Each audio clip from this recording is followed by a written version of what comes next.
Olá a todos, estamos iniciando o programa Contraponto e mais uma vez eu gostaria de agradecer a audiência de vocês todos aqui e falar um pouco de Marília, falar um pouco de política, encarar um pouco essa nossa dimensão política.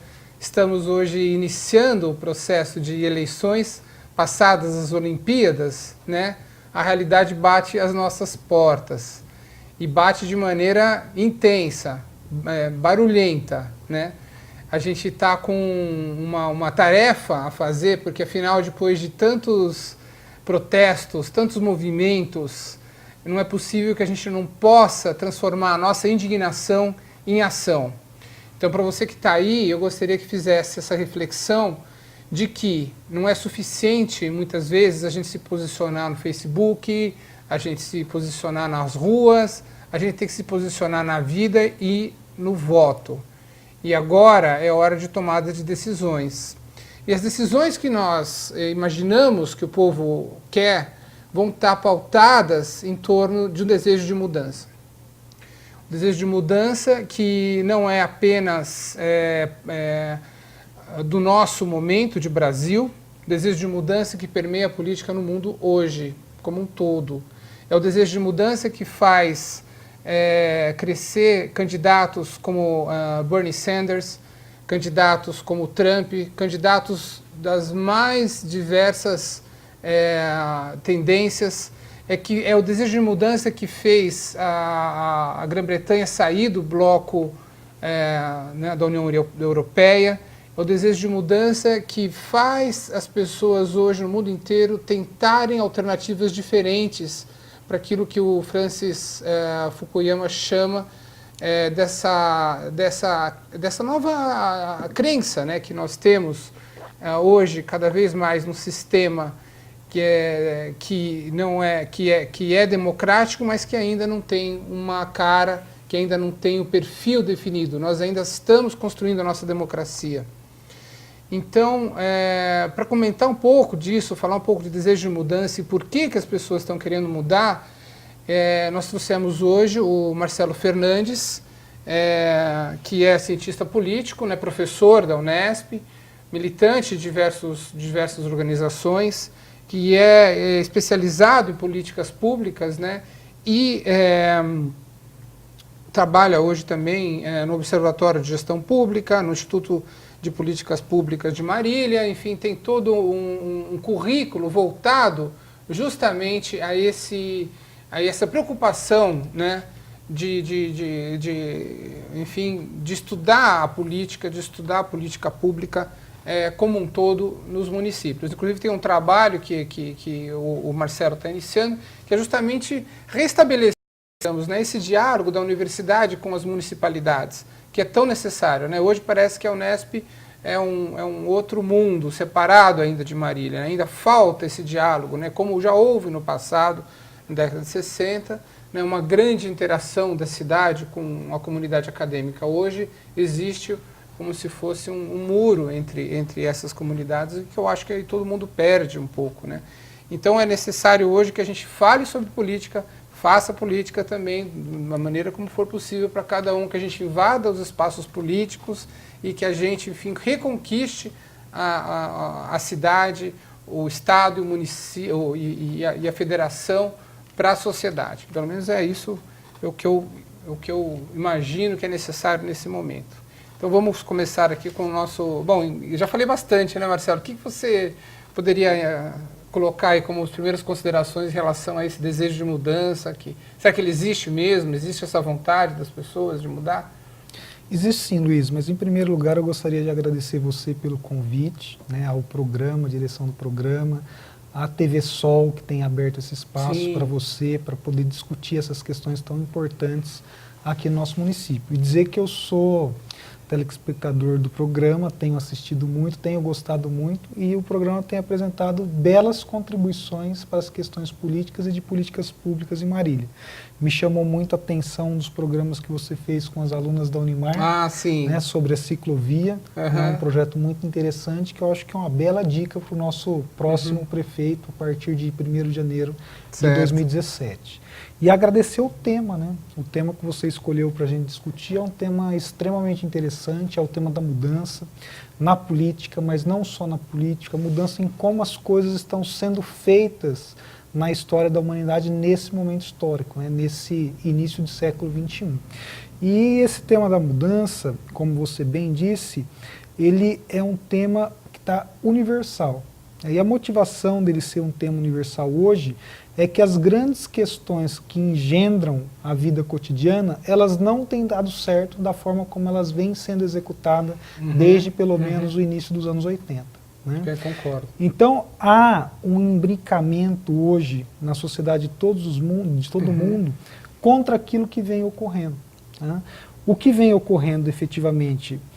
Vem ocorrendo um relacionamento espuro, né, entre política e mercado, desde a ascendência de processos neoliberais na década de 80, né?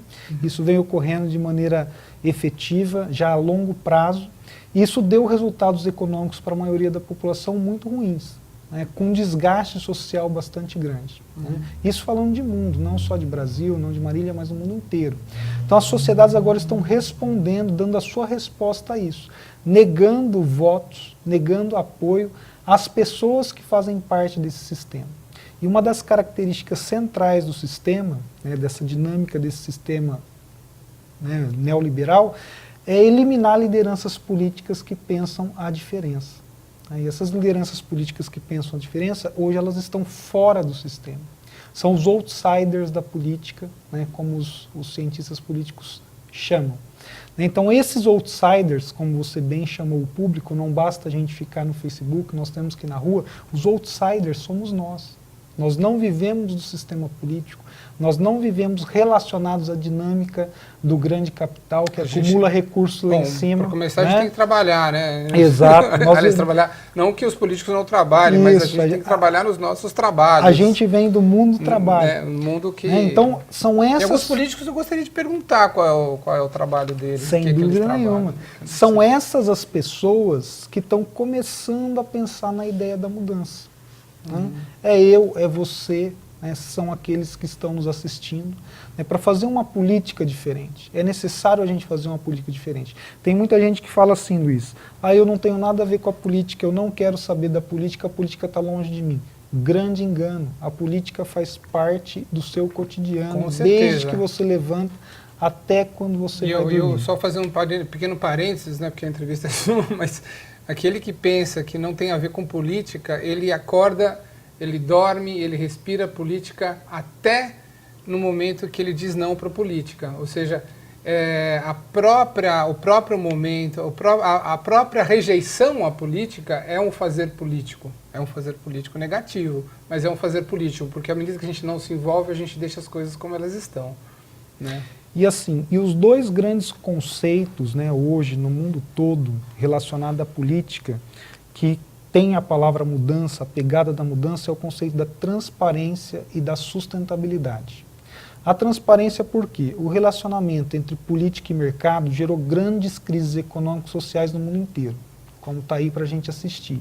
E foi a falta de transparência de governos e a falta de transparência de grandes agentes econômicos, tanto em grandes empresas, como em grandes bancos, como em grandes fundos de ação, que conduziram a sociedade a esse momento de crise, pelo menos desde 2008. E as sociedades no mundo inteiro patinam ainda para sair desse momento de crise. O Brasil entrou tardiamente, né, nessa crise, mas esse momento faz parte desse bloco histórico, né, todo lá atrás. Então a sociedade do mundo inteiro está cobrando transparência dos seus políticos. O político que não for transparente, o ator político, cada um de nós somos atores políticos, que entrar nesse jogo sem a marca da transparência, está fadado a perder o jogo. Ele pode ganhar ainda nessa eleição, mas na próxima eleição ele está fora do tabuleiro. Porque a sociedade vai exigir isso a cada dia, cada vez mais. Né? Esse é um primeiro momento. Vou dar só um exemplo para ilustrar isso, para você entender. Né? O Wikileaks tem apresentado as contas, né, de todos os políticos, de todos os empresários que fraudam o sistema de imposto, que mandam dinheiro para paraísos fiscais. Sim. Isso é um movimento em prol da transparência. Né? E esse movimento, em 2018, ele vai ficar um pouco mais forte. Por quê? Porque houve um acordo na Organização Mundial do Comércio entre os grandes países, por causa das crises financeiras que os países estão sofrendo, né, e evasão de divisas, sobretudo, né, pela via do não pagamento de impostos. Houve uma reunião na OMC e depois essa reunião foi para o grupo dos 20 países maiores, das 20 maiores economias do mundo, e eles decidiram que os paraísos fiscais serão implodidos a partir de 2018. Então, aqueles recursos que foram expatriados por políticos corruptos, por empresários corruptos, que não pagam impostos, que está guardado no paraíso fiscal, eles vão ser todos apresentados por meio de um acordo internacional para todas as sociedades do mundo inteiro. E essa dinâmica do paraíso fiscal, do capital financeiro, está na dominância de como se faz as coisas no mundo, sobretudo no plano econômico, ela vai começar a cair por aí, a partir de 2018. Algumas coisas já estão se adiantando, né? Então, assim, política e transparência vai ser um binômio exigido por todas as sociedades, em todos os lugares do mundo, a partir de agora. O problema que o Brasil está sofrendo agora, a Operação Lava Jato, já é fruto disso. Né? Faz parte de acordos internacionais que os países já estão trocando, né, informação para enquadrar esses políticos corruptos que fazem mau uso do dinheiro público em vários locais do mundo. Infelizmente, o Brasil está envolvido nisso até o pescoço, porque nós temos aí uma classe política de uma qualidade bastante duvidosa. Né? Então, esse é um primeiro momento. O segundo momento de mudança é na questão de fazer as coisas de maneira sustentável, ambientalmente correta. É um conceito difuso ainda, que todo mundo fala, mas poucos praticam. Né? Com certeza. O empresário que não incorporar no seu cotidiano a dinâmica ambiental, a dinâmica da sustentabilidade, no médio prazo vai ter muitas dificuldades de vender e muitas dificuldades de fazer parte de um novo sistema econômico que está sendo criado nesse início do século XXI. Né? Então, esses dois binômios, né, transparência e sustentabilidade, né, são as grandes forças motoras, né, nos próximos 50 anos na história da humanidade.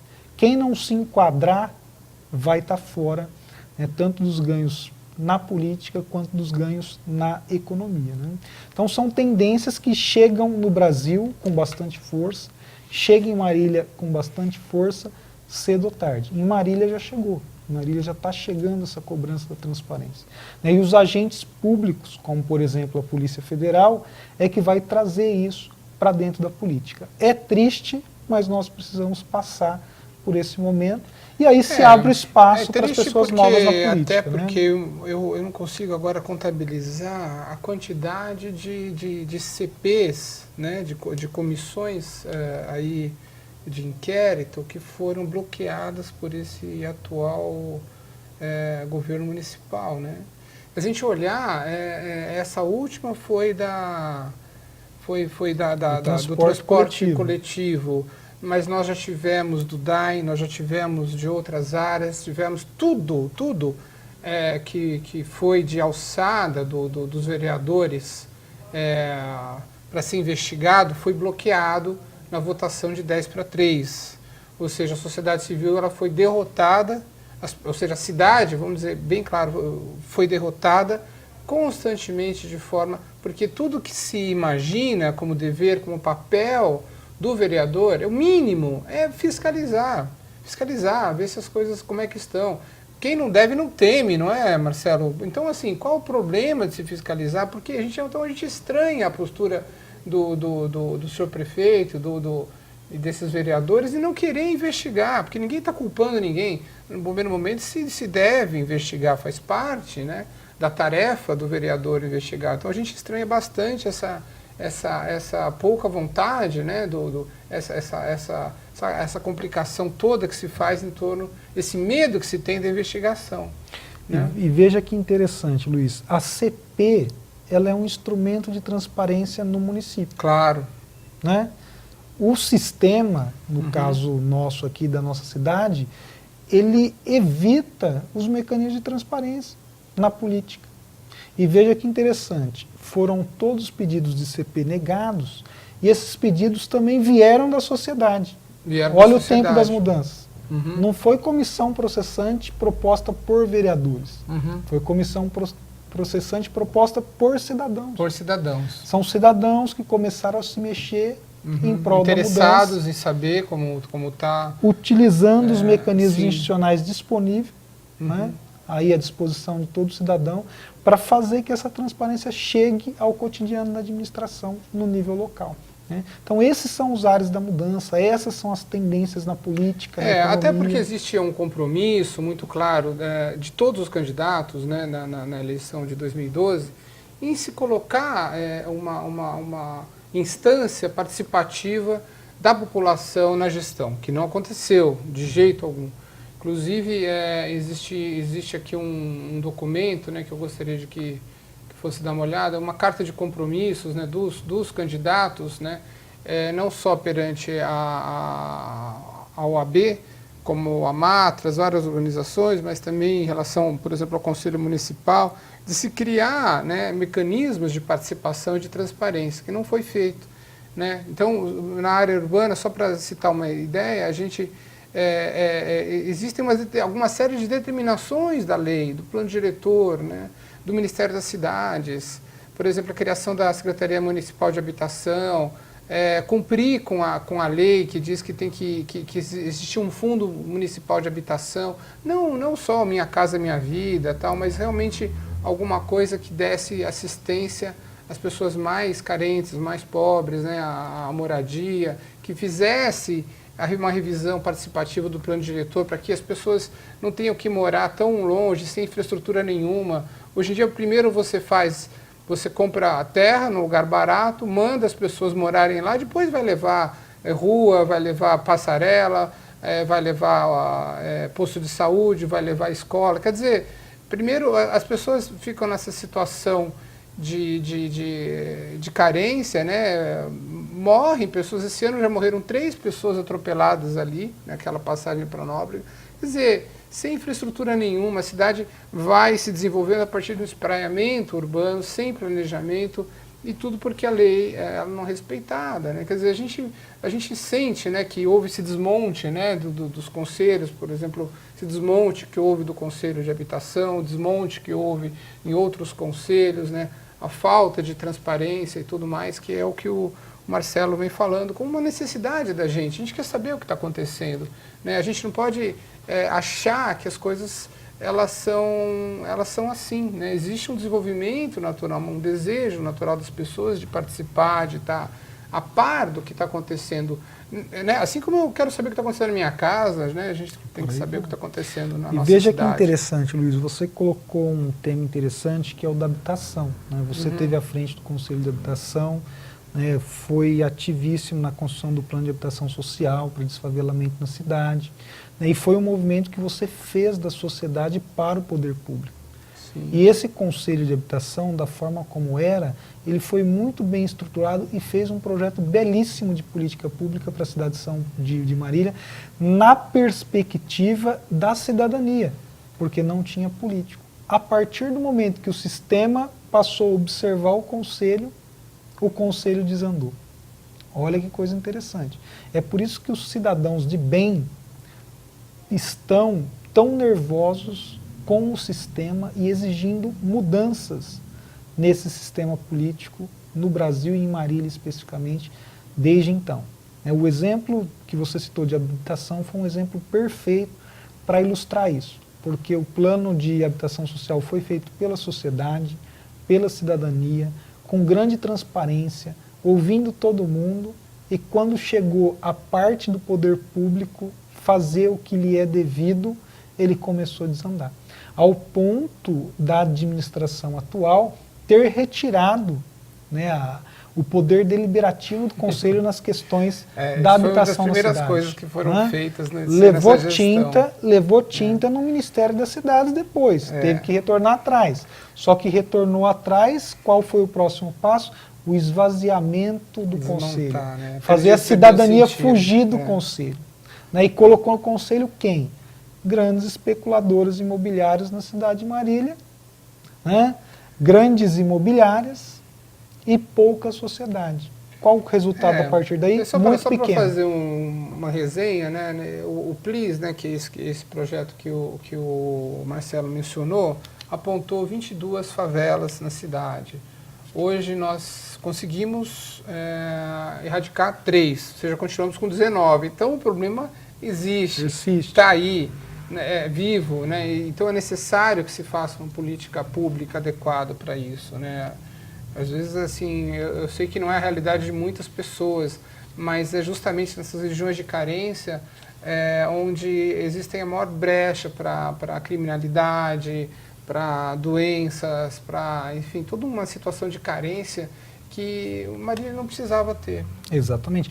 Até porque, Luiz, Marília é uma cidade rica. Eu costumo dizer para as pessoas, perguntar para as pessoas, quantas vezes você acha que Bauru deve do seu orçamento? Você tem ideia? Bauru deve 1,5 orçamento. E a cidade de Bauru funciona. Quanto deve a cidade de São José do Rio Preto? 2 orçamentos. Quanto deve a cidade de São Paulo, Luiz? 12 orçamentos. 12 orçamentos, é verdade. Veja, e a cidade vai. Quanto deve Marília? Eu não sei, Marcelo, quanto deve. Marília deve 1/3 do seu orçamento. Pois é. Então é uma dívida totalmente administrável. É uma cidade que tem espaço para fazer bons projetos de políticas públicas e melhorar a vida de todo mundo. Né? Então nós temos uma situação bastante confortável ainda na nossa cidade, porque é uma cidade nova, ela não se endividou como as outras, né, que são mais antigas. Então é uma cidade onde o poder público tem muito espaço para trabalhar coisas boas para a cidade. Se não trabalha, é por culpa do sistema político implantado aí há pelo menos 30 anos, né, que suga dinheiro da sociedade sem devolver a ela bons projetos em políticas públicas, boas obras públicas e assim por diante. Né? Então a transparência tem que chegar aqui de maneira rápida, junto com a sustentabilidade, para que nós possamos ter uma cidade melhor, para todos nós vivermos de maneira melhor. Né? Porque aqui é uma situação que nós já levantamos algumas vezes aqui, independente do número de quanto deve Marília, é justamente a questão de geração de caixa, né? E Marília tem condição de fazer política pública. Isso nós já vimos várias vezes aqui. E a política pública significa política de realmente fazer as transformações necessárias, fazer o esgoto, fazer um saneamento adequado, recuperar os mananciais, trabalhar melhor a questão da mobilidade, ou seja, transformações estruturais que quando bem realizadas, vão atender a população como um todo. Ou seja, não hoje eu passei em frente ali, o Confiança, lotado de gente, maravilhoso e tal. As pessoas estão indo lá, primeiro porque está barato, tem uma promoção, mas segundo porque é uma novidade, né? É como se fosse um espaço público, né? As pessoas ali, aquele paisagismo bem feito, tudo bem organizado, um projeto bonito. Mas o que eu tenho a impressão é que as pessoas querem, têm um anseio por espaços públicos de qualidade, né? Isso pode ser realizado contanto que haja um planejamento, contanto que haja uma vontade, né? E Marília tem espaços públicos disponíveis para se fazer parques. Né? O prefeito enviou um projeto de lei para tentar vender esses espaços públicos. Ainda não conseguiu. Vender, né? Ainda não conseguiu, mas há espaços públicos muito bons para se fazer aparelhos públicos de qualidade para a população ter lazer, diversão, e você passar seu tempo. Assim, voltando um pouco para trás desse diálogo, você acha que a população ela tem vontade, ela tem esse desejo de participar da gestão da cidade, ou é apenas uma intenção, vamos dizer, intelectual da academia ou da nossa parte? Não, Luiz. A cidade, não toda a cidade, mas boa parte da cidade tem interesse. Né? Marília, do ponto de vista social, ela é uma cidade também beneficiada. Né? Marília, diferentemente do que muita gente acha, Marília não é uma cidade pobre. Marília é uma cidade de classe média, né? Da classe C, criada em grande medida aí no governo Lula. Né? Então a maioria da população de Marília está nessa classe C. Essa classe C nos últimos 12 anos, 14 anos, tiveram condição de estudar, de evoluir na vida, de montar os seus próprios negócios, de fazer faculdade. Então Marília tem uma classe social mais organizada, uma classe média social mais organizada, que pensa, né? Só que há grotões, né? Nós ainda temos, infelizmente, temos grotões, né? Mas há muita gente na cidade afim da mudança, a fim de pensar a política de um jeito novo, né? Até porque, como eu disse, houve uma mudança no extrato social, não só em Marília, mas em todo o Brasil. Mas em Marília, isso foi consolidado de maneira bastante significativa. Para você ter ideia, 60% da população de Marília se inclui hoje na classe média, né, a classe C, criada aí durante o governo Lula e parte do governo Dilma, né? Devido às políticas que esses governos desenvolveram, né? Então, essa classe, ela é diferente, ela está pensando assim, eu fiz a minha parte para dentro de casa, então eu trabalho, sustento a minha família, estudei meus filhos e o poder público não está fazendo a sua parte da frente da porta da minha casa para fora. Então, essas pessoas já perceberam isso, né?